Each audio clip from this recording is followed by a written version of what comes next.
Hello, welcome to a Timey Wimey pod, a podcast where we will be watching and discussing every episode of Doctor Who from 2005 onward. My name's Rebecca, I'm Hailee. and we have been Doctor Who fans for a little bit. Hailee, how long have you been a fan? For around 10 years now.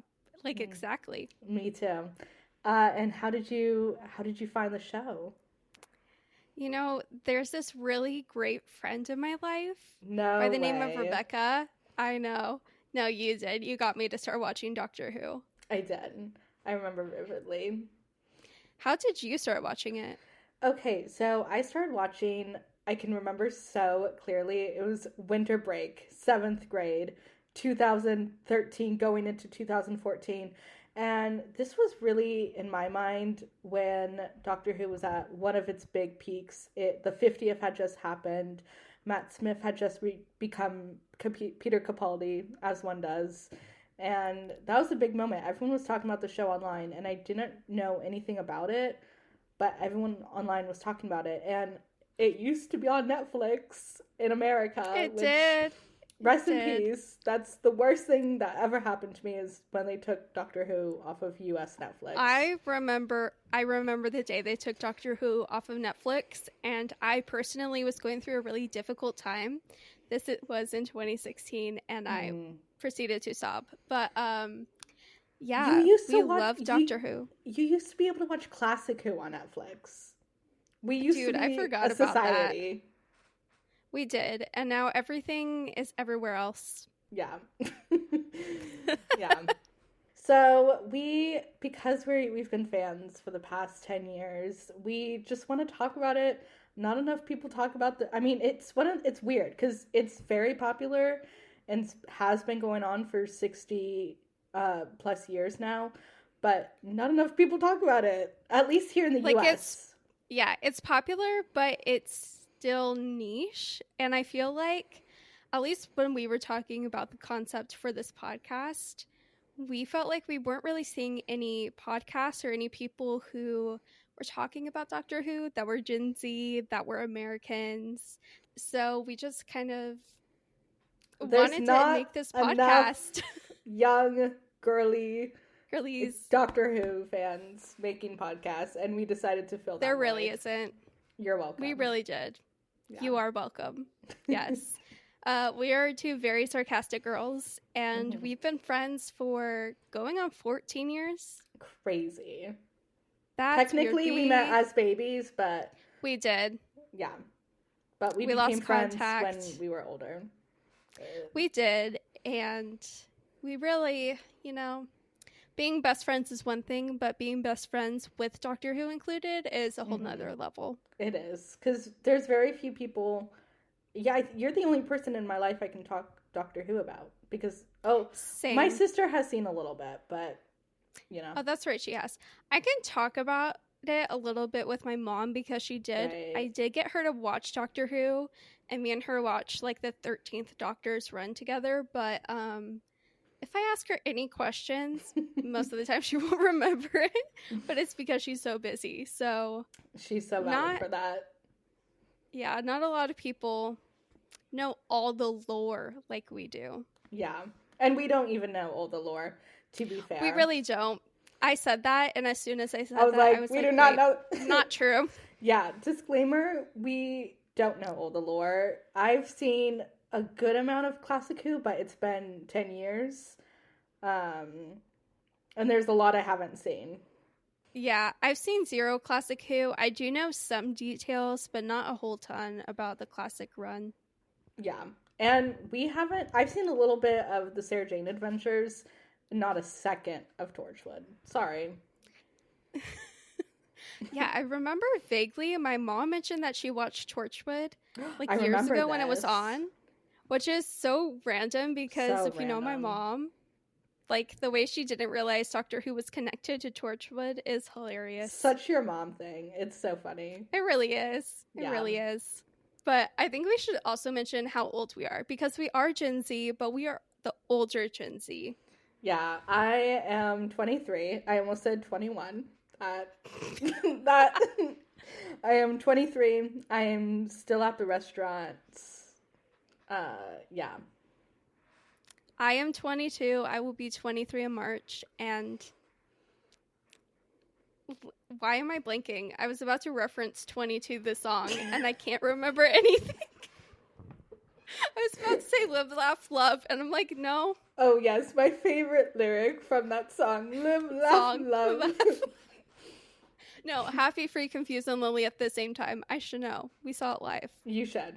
We saw it on a shirt. Well, no, we didn't, but... whatever. No, we didn't. That's not even a shirt that she wears. No, it's not. We're talking about Taylor Swift, if you don't know. Yes, or other hyperfixation. But today we are going to be talking about Series 1, Episode 1. And we do want to clarify, when we're saying series, we're talking about the revival of Doctor Who. So yes. Series 1, Episode 1, titled Rose. It aired on March 26th, 2005. We are going to talk about it today. I have some fun facts. Do you want to hear them? Ooh, I do. Okay. So, I did not know this until last night, and I was gagged. Literally shocked. Literally, life changed. Okay. This isn't the interesting part, but in the UK, this episode, Rose, premiered March 26, 2005, and was the first episode of Doctor Who since the TV movie in 1996 starring Paul McGann. Before that, it had been canceled, I believe, in the 80s. I didn't write down the exact year. Yeah, it was. Yeah. But in the US, that episode did not air on television until March 17th, 2006. So a whole year after it premiered in the UK. Not it premiering on my 5th birthday. So iconic. So iconic. How old were you, March 26, 2005, when this first graced the television sets of UK? I was 4. I was also 4. We're young. Sorry. We're young. Or old. It really depends on how old you are listening to our podcast. But can you imagine, because we're US fans, as if we haven't said that like 5 times. Can you imagine if we had to wait a year in between episodes? Like, imagine if, like, the 60th specials just came out. Imagine if we had to wait a year after the UK fans had already seen them to watch that. I would honestly hate that. Me too. I wonder what that was like. And what if there even were U.S. Whovians back then. I'm sure there were. I'm sure. If you were there in 2006. You should let us know. Yes. Other fun facts. This episode was filmed in July and August of 2004. And it is the only episode not to have the Bad Wolf arc mentioned at all. Which, I don't know if that's true, but... well, I guess we'll find out. I was about to say yes, but no, I think that's one of the next episodes is when Bad Wolf is spray painted on the TARDIS by a random kid. Yeah, it's in episode 4/5. Interesting. Yeah, and it's always like briefly, so we're gonna have to keep an eye out to fact check this fact. We are. Yeah. Russell T. Davis, who was showrunner of the show from 2005 till 2009, and now, again, from 2023 onwards, he had been trying to revive the show since the 90s. I think everyone in the 90s tried to pitch their own version of Doctor Who. Yeah, I don't remember their names, but I know there was 1 or 2 people before Russell T. Davies who had at least tried to pitch something, and I did find out an interesting fact, which I'll get to in a minute after you finish. Okay. I had some fact about that, but I'll save it, because I think we have the same fact. But discussions actually happened in 2002. It was officially announced it was coming back in September of 2003. Christopher Eccleston was casted as the 9th Doctor. It was announced in March of 2004, and Billie Piper's announcement as Rose Tyler came in May 2004. And then there is There is, sorry to interrupt you. No, you're good. There is some lore with Billie Piper. So I was going back in time, and apparently there was some outcry because Billie Piper was previously a teen pop idol. I did know this. Yeah, okay. And then a lot of people were like, why are you hiring this girl to be the companion? But then she blew everyone away. She said, let me show you. Let me put down the microphone and act. And act she did. She really did. She acted. My last fun fact. The scene where Rose sees the TARDIS for the first time, there's some discussion of that scene because some people, I think like producers or BBC executives, whoever, wanted us to see the TARDIS the first time Rose saw it because, in the episode she goes in, sees it, we just see her face, and then she goes out and then comes back in, and then we see the TARDIS. So they wanted us to see the TARDIS when she first saw it, but Russell wanted to keep the shot as is. But he also wanted to do a shot where we kind of followed Rose into the TARDIS, and that shot was later happened in the episode The Snowman in 2012. Do you remember Clara's following the 11th Doctor into the TARDIS? They wanted to do that, but budget said no, so they didn't do it. But they later did it in The Snowman, so that's cool. That is cool. They did it later on, even under a different showrunner. That would have been iconic, though, and such it would have cool changed shot. Lives. But I love that shot of her coming in, leaving, and then us coming back. I think it's really cool. I know, and I love. You know what? I think we'll get more into the TARDIS part, but I do love the first shot of the TARDIS we get because we both went into the episode completely blind, and so it was just added another level of mystery. But yeah, so my fact that might be the same as you, there was someone, I shall not name him, but there was someone behind the scenes that after series 1 was completely filmed, he basically wanted the BBC to just trash the entire first season and trash the entire thing. I did not know this. This is terrible. And the BBC was like, hold on. Wow. Yeah, do you want to know who it was? Yes. It, the picture you sent me of, it was Russell, someone else, and then the guy who kept trying to take down Doctor Who. Oh, yeah. It was that guy. That guy. Oh, my gosh. That guy hates Doctor Who. I know, but he since said he likes New Who. I don't remember. Yeah, I heard that.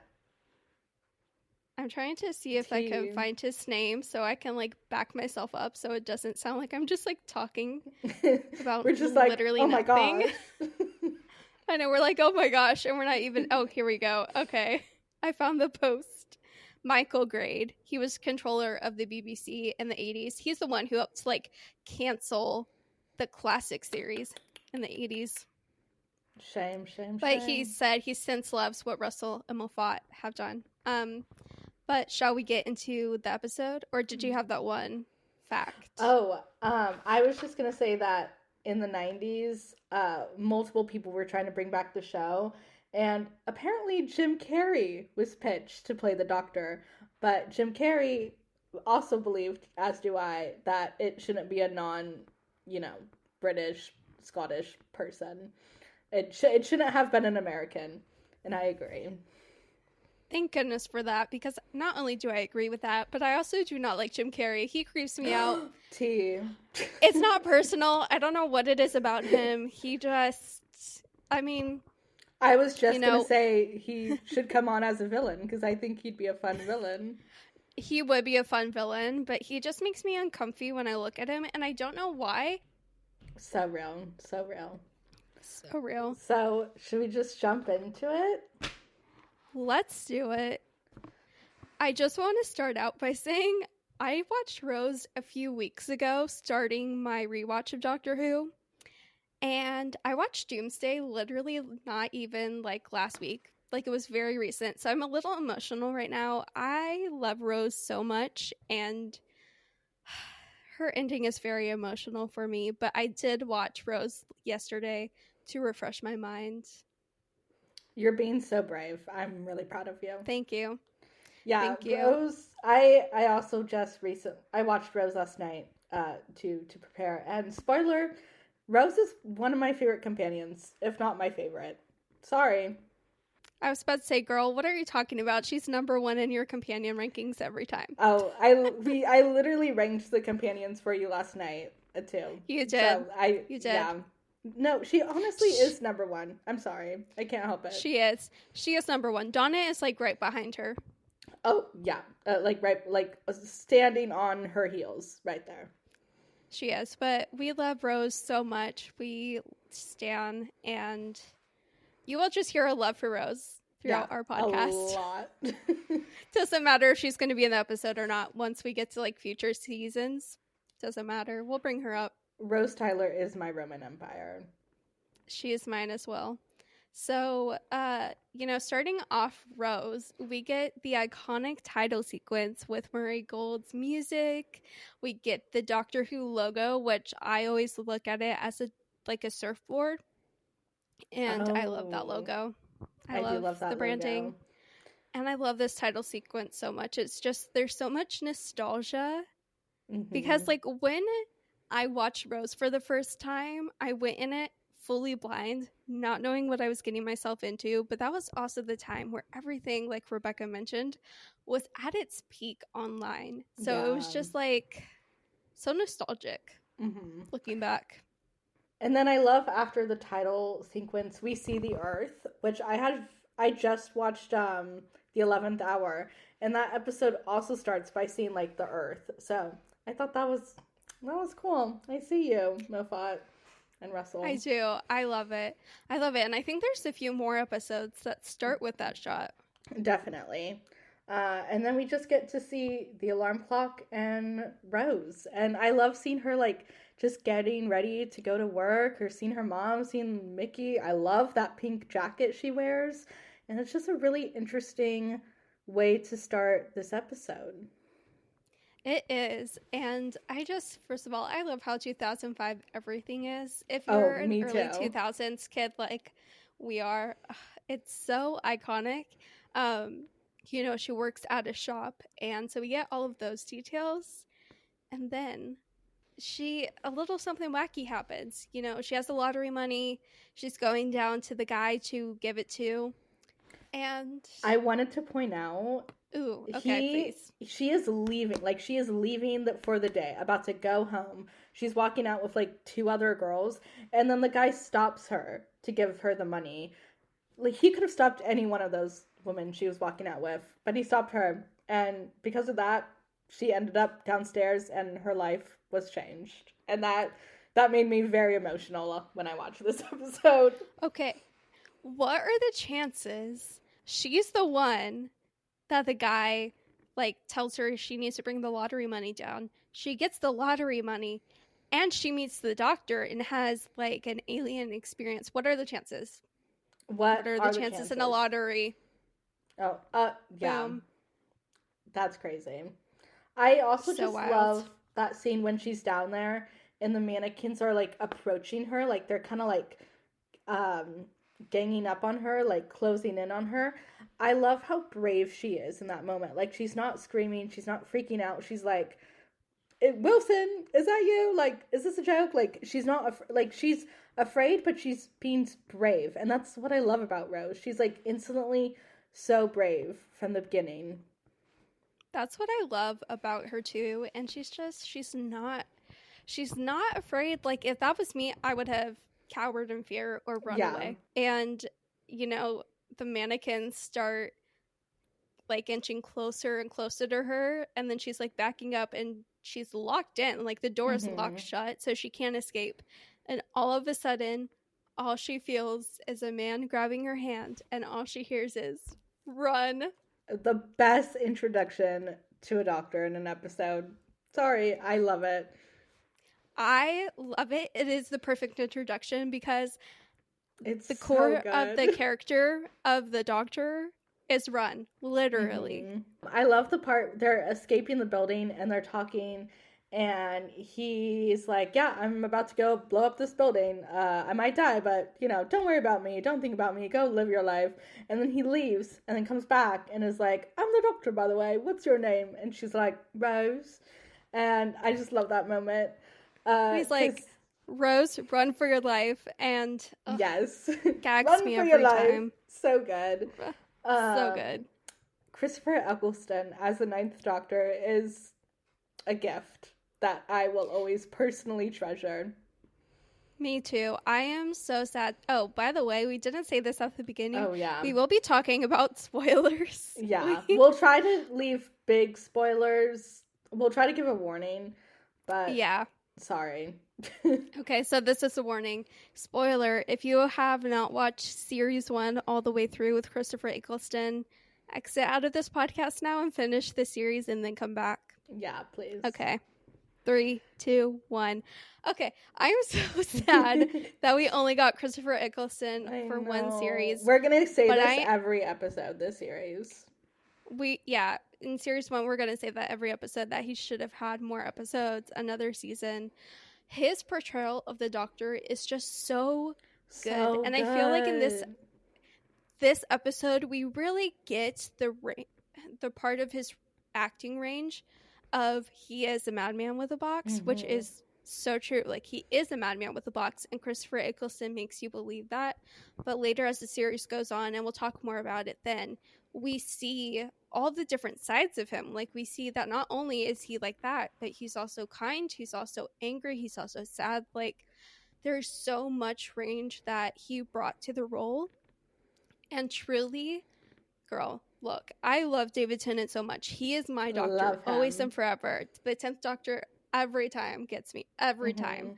However, I don't know if Doctor Who would have been as successful if Christopher Eccleston had not started it off. Yeah, I think there's just something he brings to that character that we haven't really seen since. It's something so unique. It's so special. And I love it. And I love these episodes. I love them so much. And like in this episode, we get a little tidbits of like the lore of where he's at mentally. And I guess we'll get to that later on. We should probably go chronologically. Yeah. This is a very Doctor Light episode. Like, the focus of this is on Rose. It is. But I do like that because it does draw in the viewer, like the casual viewer, the viewer who hasn't watched Doctor Who before. And that's why I think it's so good. I noticed, I don't know why I just noticed. I love how she just takes the plastic arm from the mannequin. I noticed that too. I'm like, and then she keeps it for so long. She's like, this is mine now. She does. And then then she brings it in her apartment, right? Yes. She carries it all the way home and takes it upstairs. She does, which is so funny because I feel like that's something I would do. I mean, I've accidentally taken things and not realized it, but it's just like so random. And I don't know why I just noticed this. I noticed that too. Another thing I noticed, I love the shot after her building blows up. She's running away. And we just see the TARDIS tucked away in a little corner on an alley, down an alley. And I love it. I just love that. We don't know what it is yet, but it's so good. I know. That's what I was talking about, is I love that little mysterious element. And that's another thing that kept me drawn, because I remember watching this episode for the first time, and I actually remember where I was, which is really funny. Me too. But I remember watching this episode for the first time, and you had told me to just like continue watching, and even if I thought it was a little weird, to just like keep on going through. And I was like, this is a little weird. Like, this is just weird right now. But I'm like, I'm going to keep on going through. And like that shot of the TARDIS made me be like, oh, what's going on here? Like, what's happening? Because I don't really think you gave me any details other than there's aliens. Yeah, I've recommended other people to watch the show, and that's kind of what I tell them. I'm like, you just gotta go in blind. It's gonna be a little spacey, it's gonna be a little campy, it's gonna be a little silly, especially this episode, but just watch that first season And if you don't love it, then you don't love it. But just, you gotta watch this whole first series, and I know you'll love it. No, for real. For real. Another moment that made me laugh is the next day when Rose wakes up and her mom, Jackie Tyler, who we love, is like, no point in getting up, dear. You don't have a job to go to. Like, okay. I love your accent. Jackie is so funny in this episode because the whole time she's just like, no, she's so funny. Compensation. You got to get compensation. Compensation. No need to wake up.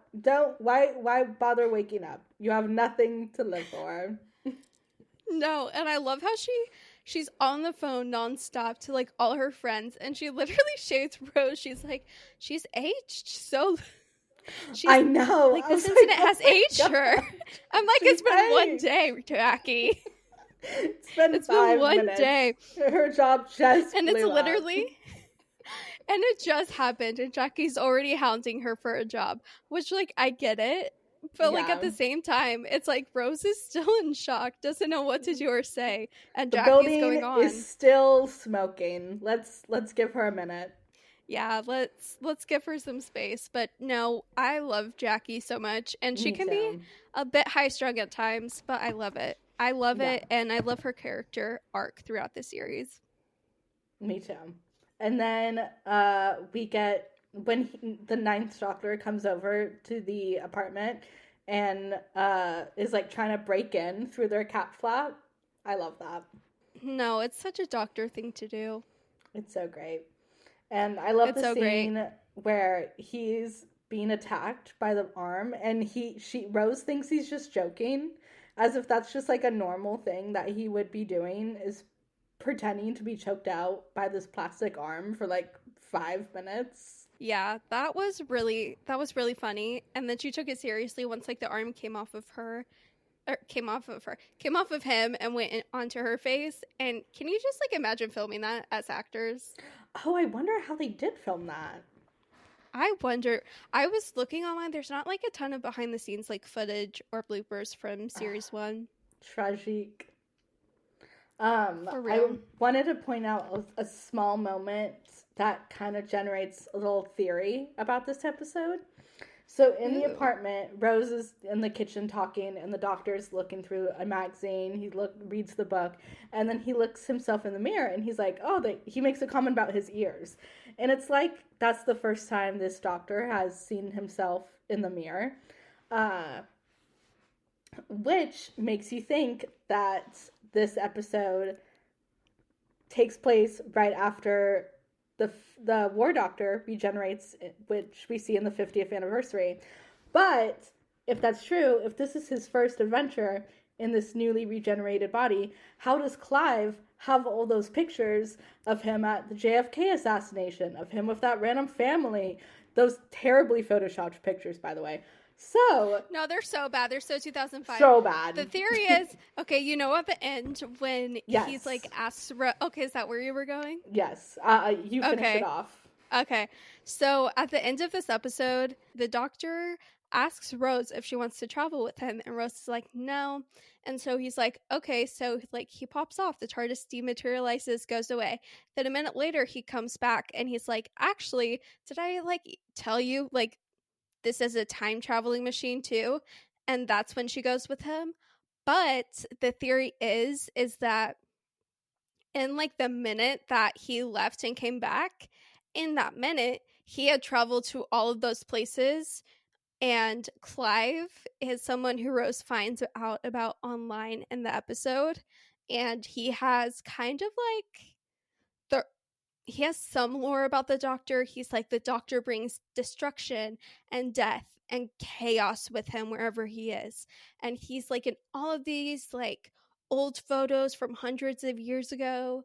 And he's like, I think he's immortal. And so like the thought is, if like the Ninth Doctor was like post regeneration, like the War Doctor just regenerated into Nine literally came, landed, dealt with like the mannequins, got a leather jacket. Is like got a leather jacket. The thought is like, when did he have time? And the theory goes is that in that minute he left is when he had the time to go back in time, because that was before he had Rose with him. And so yeah, but I do really like that we have Clive introduced in this episode, because it provides an interesting backstory, especially for like the human component of things.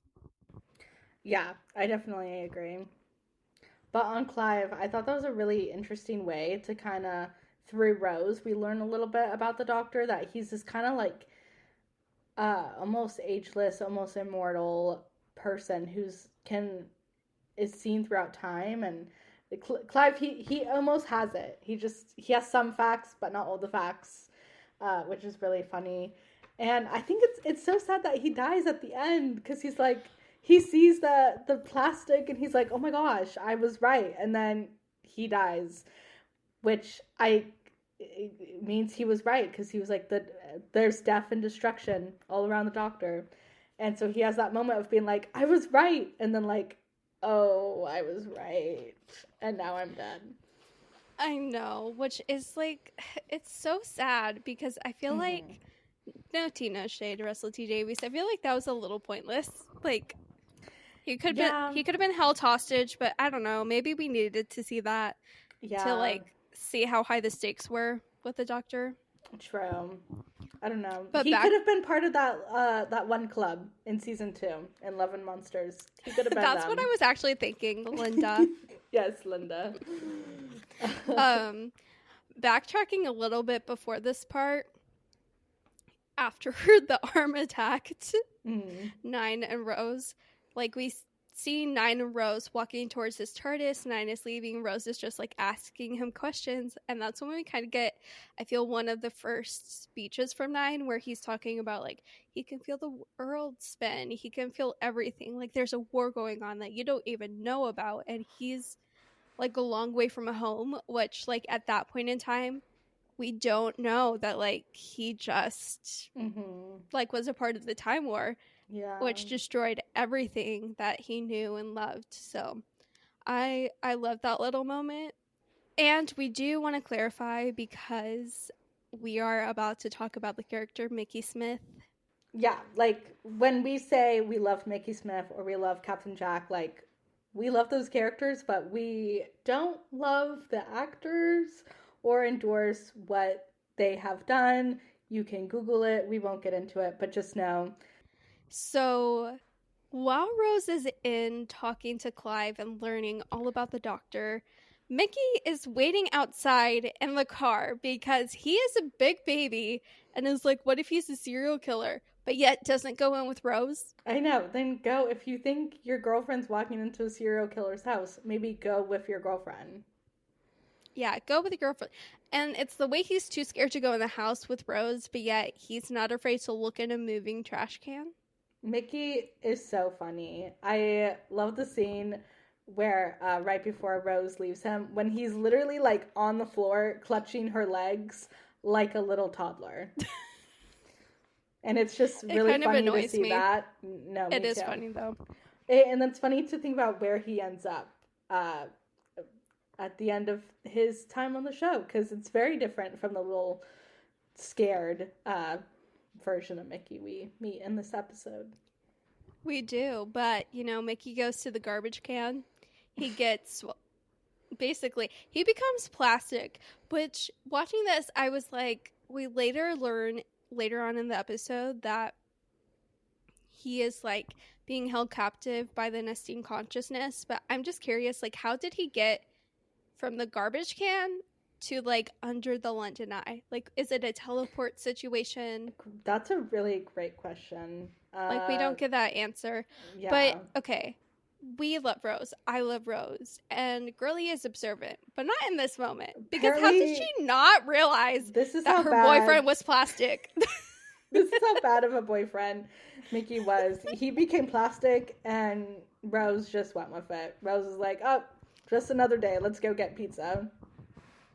No, I know. It's really funny. Yeah. And then, you know, they go and get pizza, and then Mickey starts glitching out, like, randomly. And Rose is like, what's going on? Pizza. And then pizza. pizza, babe, pizza, I don't even remember all of it, but it was like weird and glitchy. And then all of a sudden champagne is being offered, which as an American, I was like, are they 21 yet? And then I'm like, wait, the age to drink there is 18. Yeah, they're living the good life. No, I love that scene. And then he just smacks him with the cork. It's great. No, it's great. And it's so camp. And I love how everything was so low budget. Series 1, I feel like they actually did a pretty good job.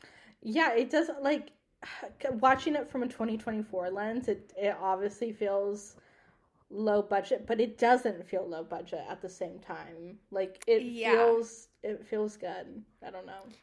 It's very camp. And, you know, then the doctor decapitates Mickey. And he's just holding his head. Oh, and then it melts in the TARDIS. It does melt, and then we get the iconic scene where the TARDIS moved and Rose is very confused. Oh, wait, no. We just skipped the part where she goes and, like, she discovers the TARDIS. Yeah. And sees it for the first time, which we kind of talked about that already. We did kind of talk about it, but it's worth mentioning again because it's so good.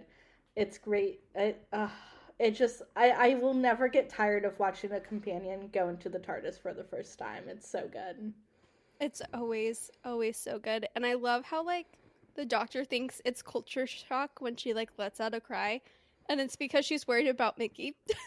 That's what I love about Rose. She's so human in this episode. Not only is she thinking about Mickey, she's thinking about, like, everyone around her. She cares about her coworker Wilson who died. And she's like, oh my gosh, Wilson. And then she's like, I'm going to have to tell Mickey's mom that he died. And the doctor, meanwhile, is like, who? What? And it just, yeah. The origin of the doctor. So human. Yeah. The origin of the doctor shading Mickey. It really doesn't stop after this point. No, he keeps going. Can we talk about the TARDIS interior? It's my favorite because of nostalgia, but it's not, like, my best favorite. Does that make sense? It's my nostalgic favorite, but it's not, like, it's not my favorite. Same. Yeah. But it's iconic. I do love it. I love it. It's I love home. her. Yeah. It really is home. And then we get the iconic scene where Rose asks the doctor, why do you sound like you're from the north? And the doctor's like, lots of planets have a north. Have a north. And I think that's so funny. Me and then too. He's like, another classic doctor moment where he's like, where's the big transmitter? Like, where could it be? Like, it has to be big. It has to be somewhere. Like, and then Rose is like, the London Eye. And she points it out to him like 3 times before he realizes. I love just before that when Rose is like, what does it look like? And he says, like a transmitter. Yeah. That's okay. Great. Okay, thanks, very doctor. Helpful. No, I love that scene of the London Eye. It's so that's why the doctor and Rose, they need each other. Rose needs to, like, point out the human, point out the obvious, and it works well.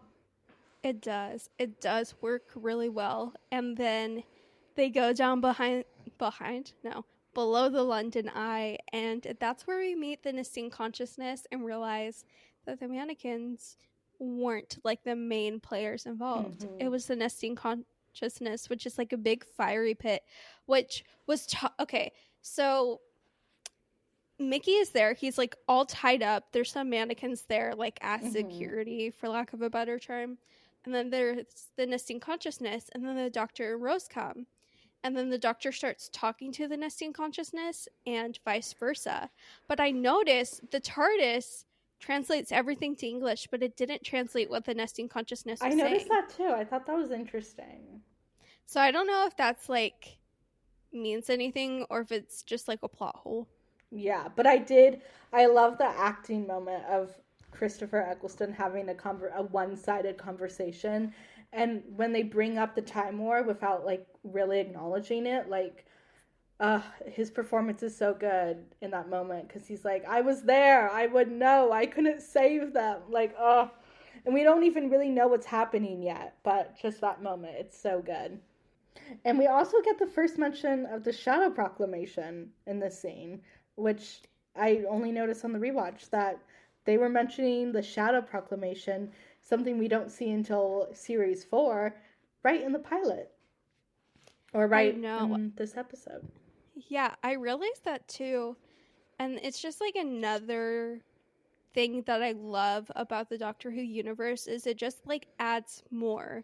Like, because the Shadow Proclamation is essentially like space government. So I love that we get that mention. I love that we get the first like teasing of the, I don't know if teasing is the right word, but like the first mention of the Time War, like you said, but we don't know it all, which just keeps us wanting more and like wanting us to learn more. And it's so interesting because we do learn so much more throughout series 1, but we don't find out all the lore until later on. I know. Like, we get so much more later on. I forget that it's almost a mystery in itself. We're like slowly picking up the pieces of what happened throughout series 1, and yeah, it's really interesting. And it's a really, I always think it's so interesting that Russell chose to have the Time War and have Gallifrey be gone in this new run of the show.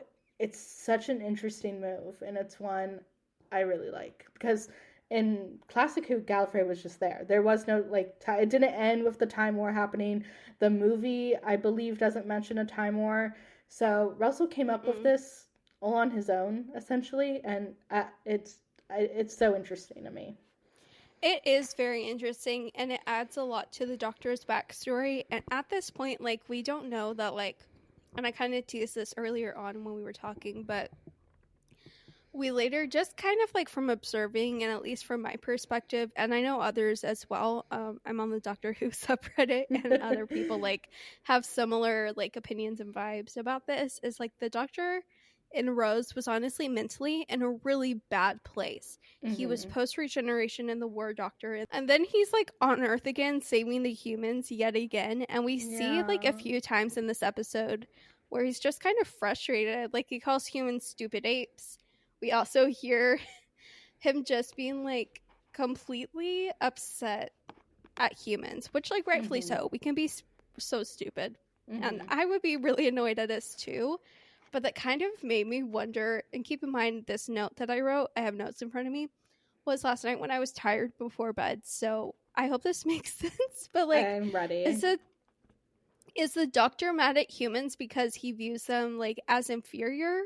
Or is it because he's annoyed? Or is it because in this like specific instance in Rose, they still are there and they have everything and he doesn't, and he's saving them yet again? Yeah, those are good questions. It's also, to me, interesting to think about, this is the first time that the Doctor is being the Doctor in a long time, because as we know from, not to bring up the 50th again, but the Doctor stopped being the Doctor. He wasn't the Doctor during the Time War, which is why we referred to John Hurt's incarnation as the War Doctor. So this is his first time being the Doctor in so long, and yeah, you see that in the performance, even though we didn't have that idea yet when they were making this episode. And in this episode, he's literally giving up because the Nestene consciousness, like, he was going to bring anti-plastic to, like, make it all stop. But first he wanted to, like, bargain with the Nestene consciousness because he didn't want to just, like, kill it, you know? And the Nestene consciousness was basically like, no. And, like, basically, like, tied him up, kept him from escaping. And then Rose and, like, the stairs were blown out, so Rose and Mickey couldn't escape. And, like, they're both obviously terrified. Rose and Mickey because he's always afraid, and Rose because she's human. But the Doctor just like gives up and is like, I don't know what to do. And Rose doesn't have the key to the TARDIS, so she can't go in there. And then she's like, actually, wait. And then she's like, I might have failed. I'm a gymnast, and I love this scene where she's like, no A levels, no job, no future, but you know what I have got? A girl can swing. She can swing. She can swing. And that she did. And she kicked the anti-plastic into the Nestene consciousness and saved humanity, not for the first time in Doctor Who, and not for the last time. Certainly not for the last. But I do love that she kind of just, like, was like, actually, like, no one else is going to do anything. I got to do something. And she did it. and she like saved everything. And it's like the first, I just love, like, this is the first like full like introduction to Rose that we have, but also that the Doctor has. Yeah. And as the series goes on, like, she continues to show him compassion and another way out instead of just like taking things for what it is. And that's what I love about Rose, and that's what I love about the companions in general, is that they help the Doctor. I think at this time in the Doctor's life, Rose is someone that he really needs. He needs someone that is human and cares about the individuals around them and who can think outside the box. And Rose is brave. She is brave. And the Doctor's brave too, but I think at this moment in his life, he's at a real low, and Rose is exactly the person he needed. She really, really is. And, you know, she saves everything. And then we have like the iconic moment with Jackie where she thinks she's about to be killed by mannequins. Poor Jackie. Almost Poor Jackie. Always dying. She really is. And then, you know, we get to the end. Mickey is terrified and clinging to Rose's legs like a child. Like a little toddler. Like a little toddler. Watching this back, I'm like, Mickey was not a good boyfriend. No, Mickey's a terrible boyfriend. He's terrible because he's also, yeah, because also in Rose goes to his apartment and he's like, don't look on my computer. Don't look at my emails. What's in those emails, Trash. Mickey? What Exactly. are you hiding? Mm-hmm. Ladies, Exactly. if a man tells you not to look at his emails, unless it's like... Look at his emails. Unless it's around Christmas or your birthday. Maybe yeah, wait. or like he has like a top secret government clearance. But even then, check his email. Check his emails. That's our advice to you. Yes. But anyways, you know, we get the Doctor with the TARDIS, and Rose is like, no, I gotta take care of Mickey. And he's so sad when she says no at first. I know. It's so sad. Yeah. But then he comes back. He comes back. I love that he was like, I just gotta go again. I just gotta ask one more time. I know. If that theory is true that he traveled in that minute. Heartbreaking. Heartbreaking. Billie Piper's performance in the scene is so good because you can tell the instant she says no, she already regrets it as she's saying it. So when he comes back, she's like, yeah, babes, I gotta go. Yeah. Especially when he mentioned time travel. And I think that's what really enticed her more than anything. But, like, I was watching this episode and I'm like, from, like, that speech about how he felt the earth spinning, Girlie was hooked. She was like, this man is mysterious. Yes, please, take me with you. I wanted to relatable talk more about that scene because I love that scene. I love when she's like, no, like, stop, like, explain it to me, tell me what's going on. And there's also a moment he mentions he's on by himself, like, it's just him. And she's like, all on your own. And then she, like, grabs the plastic arm from him and is like, well, tell me what's happening. And it's just so good. Like, from the moment they meet, they have such a good chemistry, and she's already there. She's already doing her job. Yeah. Christopher Eccleston is great. Billie Piper is great. Mm-hmm. Jackie, the actress who plays Jackie, is amazing. I love this episode so much, and it's just like such a perfect introduction, and I love the ending. We just get that very 2005 quality slow-mo of Rose running into the TARDIS, but I love it anyways. I know, but I love it. I love this episode as an introduction into these two characters who I love deeply, though as an episode itself, it's definitely not the strongest of even this series. But for me, it's the introductions that really carry this episode. I agree. And I think if it wasn't an introduction episode, I would probably rank this lower. But because it's like an introduction, not only to Rose and to the Doctor, but like to Doctor Who, the show. Definitely. I do tend to like rank it pretty high whenever I rank it in like episodes or like my favorite introductory episodes. I love it. I love this episode. I could go on and on for so long, Me but too. I do know so I found, and we don't have a name for this segment yet, but we were thinking that we could kind of pull some reactions after each episode originally aired and get like the reactions from like people online or articles. So I do want to give a shout out. I do not know anyone who posts articles on Den of Geek, but Den of Geek has an article sharing like all the 2005 reviews made of Rose that, or at least a lot of them, that they kind of grouped together. So I just got to give them a shout out because they made it really easy to go back in time and see what the initial response was. That's so interesting. So, are you ready? I'm so ready. I'm scared for reviews that came out 19 years ago. Oh my gosh, you! Did you just realize I know I'm only 22, but that makes me feel so old. I know. I hate that next year we'll be saying like, oh, it's been 20 years. Ew. Disgusting. Gross. Illegal. Disgusting. I hate it. Yeah, it's gross. Okay. So the first one is the first article we have was posted March 9th, 2005.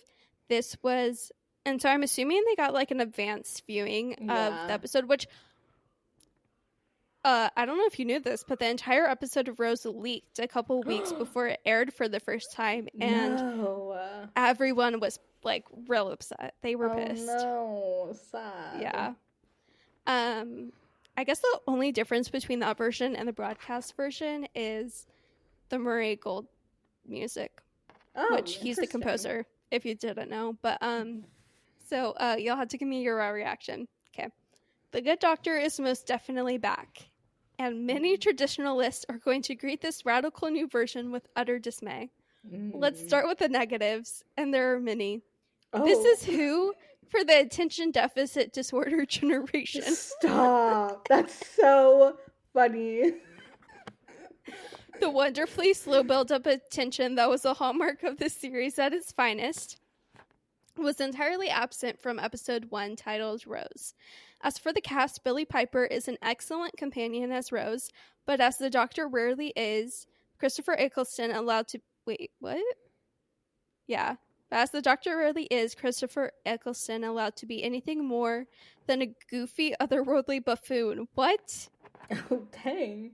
Girl, what is this? This new Doctor Who is almost utterly action and humor focused, but the strongest scene is between the leads on An Ordinary London Street, where the Doctor poetically reveals his alien otherworldliness to Rose and his reason for being. If only there was more like that for the older fans to enjoy. As a diehard Who fan, I will watch all of the remaining episodes wishing, hopefully, not totally in vain, that they had laid off the... I don't know how to pronounce it, but the Ritalin, the medication for like ADHD. Oh. That was rough, but thankfully not all of them were rough. Like, BBC News Online on April 6, 2005 shared that Christopher Eccleston was quite alien as the Doctor. He looked wonderful. He had this manic grin, which worried me. We were not sure if he was on the edge of insanity or not, which was rather good. He just ran into danger with such gusto, he galloped at it joyfully. Billie Piper was just quite fantastic. She really was wonderful in the role. The relationship between the two of them was quite extraordinary. And so, like, overall, I was left feeling very positive about the new series. It had a great pace, it moved really quickly, and was witty. So, there are definitely good reviews out there, but the bad ones are really funny to read. Just thinking of how successful the show is now. It's so interesting to watch this episode and look at the Doctor Who that we now know and love. Like, these are very two different shows. If you watch this episode and the most recent episode of Doctor Who, The Church on Ruby Road, even though they're written by the same person, funny enough, but it's a different show, and it's so interesting to see how it evolves over time. Any final thoughts about the episode Rose you wanna give? I love it. It slays. It's iconic. And yeah, I love it. What about you? I love Rose Tyler. I love the Ninth Doctor, and I'm excited to go through this journey. I am so excited for the next episode, the end of the world. So many conversations. I'm already thinking of a rabbit hole I know we're going to go down in our conversation, and I am so excited. But I hope you guys enjoyed this podcast episode, and we did want to say, in our show notes, we'll have our email. Our email is thetimeyWimeyPod@gmail.com. So if you have any questions, if you have any comments, if you have anything whatsoever, any feedback, any rants, send it our way. Anything. Please send it our way. And you can follow us on TikTok at TimeyWimeyPod. And you can follow us on Instagram at TimeyWimeyPod also. So I guess we'll see you next time then with, what's the name of the next episode? The end of the world. The end of the world. Yes, we'll see you at the end of the world.